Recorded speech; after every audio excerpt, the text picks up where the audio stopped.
นะโมตัสสะภะคะวะโตอะระหะโตสัมมาสัมพุทธัสสะนะโมตัสสะภะคะวะโตอะระหะโตสัมมาสัมพุทธัสสะนะโมตัสสะภะคะวะโตอะระหะโตสัมมาสัมพุทธัสสะแม่ขออนุญาตพูดเป็นภาษาอังกฤษ This Sunday we are with some students from United States. They are taking class at Mahidol University. So allow me to speak to you in English. Two topics that I think it's important. We will repeat with Victoria taking the three refuge and become Buddhist. For an outsider, outsider means outside Buddhism. Before you take ordination, in our text it says that that person should become Buddhist at least for 4 months. In England, usually they take 1 year. For a person who intend to be ordained, to come in and wear white and stay for 1 year, because the Western culture and Asian culture is very different. So that is a shifting between Western culture into the Asian culture. The way you bow, the way you hold yourself, the way you walk, you have to come into Buddhist culture. So it usually takes the Western people 1 year. But for Victoria is coming from United States, and she has been Buddhist. She has been practicing Buddhism for a long time, for many years. But when she expressed her idea to be ordained towards the end of the year in December, so we asked that she should become Buddhist. So we perform a ceremony for her to make pronouncement that she is a Buddhist by taking the three refuge. So taking the three refuge, that is that you take refuge in the Buddha, in the Dharma, in the Sangha, and you repeat 3 times. And she has to ask in Pali. So it is Puttang Saranang Kacchami, Dhammang Saranang Kacchami, Sanghang Saranang Kacchami. And then you say it again 2nd time, you say it again 3rd time, to make sure that you mean it. You want to commit yourself to this. And then after that, I gave her the 5 precepts. So I told Victoria that the 5 precepts are very similar to the second part of your 10 commandments. So this is how you enter into Buddhism officially. We also provided her with a certificate so that she can show her teachers later on. And we hope that she comes back again in December to take the lower ordination. So that is the step of becoming a Buddhist and coming into the monastic life. Now you will ask, what does it mean to be a Buddhist? I teach the Thai people that most of them are Buddhist by chance, whereas the Western people who commit themselves to become a Buddhist, they are Buddhist by choice. So even though we have something like 67 million Buddhists in our country, and we boast that out of this number, 95% of them are Buddhist. But I'm afraid that very few of them are Buddhists who knows what Buddhism is about. Now talking about how to become a Buddhist.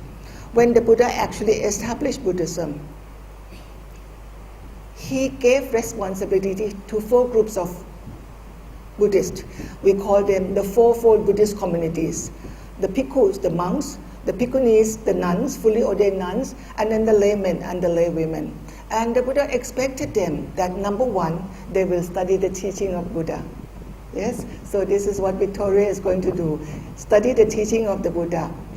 Second, you put that into practice. You don't only study in the text and good in your examination, but you must also be well practiced in the teaching. The third one is, should there be any outsider criticizing Buddhism wrongly, you must be able to defend. And the fourth one, you must be able to propagate. These are the responsibilities that comes with you announcing yourself as a Buddhist. Some people said, oh, it's enough, Venerable Mother, like Pia, it's enough that I practice myself. It's not enough. You cannot continue Buddhism if you practice only for yourself.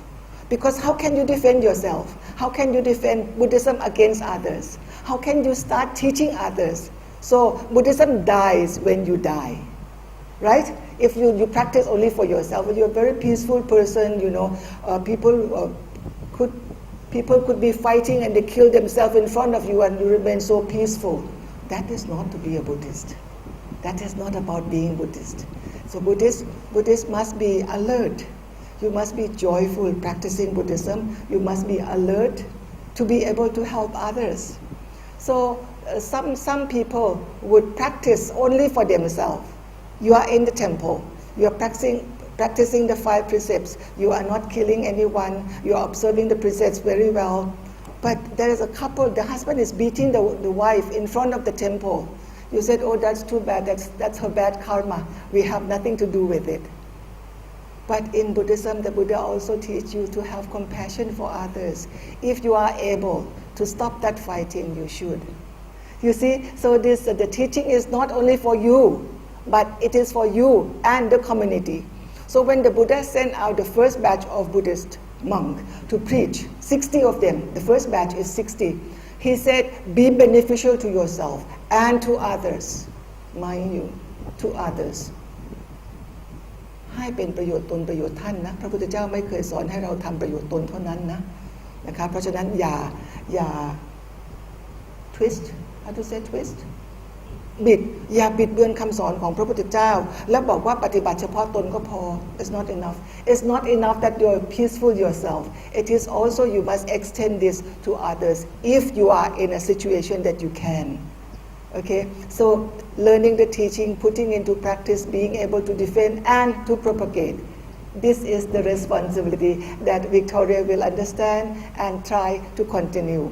Just now, as I mentioned that, look at Victoria. She became Buddhist only for 2 days, but she already knows the perfect way of receiving the teaching by sitting and folding the hands. And they have been Buddhist for their life, their whole life. They're just sitting there, not folding the hands. You see? So even your manner is an expression of how much you are a Buddhist, how much you have understood. At this particular time that a monk or a nun is giving you a teaching, how do you receive? So this, do you remember the word humble? To be humble. You know, to be humble is inside is soft because you are soft inside, you're willing to accept the teaching. That's why physically you can come down like this, humble, to be humble and fold your hands. See? So to be a Buddhist, there is an expression of being a Buddhist, even the way you sit. Understand, Victoria? Even the way you sit. You know, people said, oh, she's well trained. Oh, she has a teacher. Her teacher trains her well. The way you practice, it is a reflection of the standard, of the quality of your teacher. Understand? So when you go out, you are representing Buddhism to people outside. Very important, very important. So we are not becoming Buddhists just to take picture. We are becoming Buddhists with responsibility. Now, when you make a pronouncement of taking refuge in the Buddha, what do you mean by Buddha? How do you understand this Buddha? This Buddha or these Buddha images? Or these Buddha images, you know, who protect them? Me. I protect them. Because otherwise they come in and steal. You know, downstairs, the thief came in trying to break down the window in order to get in to steal the Buddha image, to steal the Buddha statues. But of course they don't see Buddha statue as Buddha statues. They see the Buddha statues as brass. How many kilos of brass they are going to sell, you know. So if you take Buddha as outside object like that, that cannot give you refuge. The Buddha that you can take as refuge is that quality which makes that person the Buddha. So we are now talking about Buddhahood. Buddhahood. Buddhahood is accessible for that man who became Buddha in India 600 years ago. That Buddhahood is accessible to you and to me. If that Buddhahood is as accessible to him only, then why should we become a Buddhist? We become a Buddhist because we believe that we also can receive that enlightenment. We also can be enlightened. And we are on the path to be enlightened. We are striving to be on the path to be enlightened. That's why we are ordained. If we are ordained without having this Buddhahood as the object, as the aim in our life, spiritual aim in our life, then again we are lost. We are lost. So that is when you become a Buddhist, is to believe that this quality, so Buddhahood is a quality. of your mind. The mental quality to set you free from all the bindings. From all the bindings that tied you down to the world of existence. Okay? So once when you are free from this binding. The Buddha was so genius, when he discovered this truth, this spiritual truth. He was thinking, how am I to convey the message? This beautiful message that I have discovered. How am I to convey this message to the audience? They will not understand. They will not appreciate.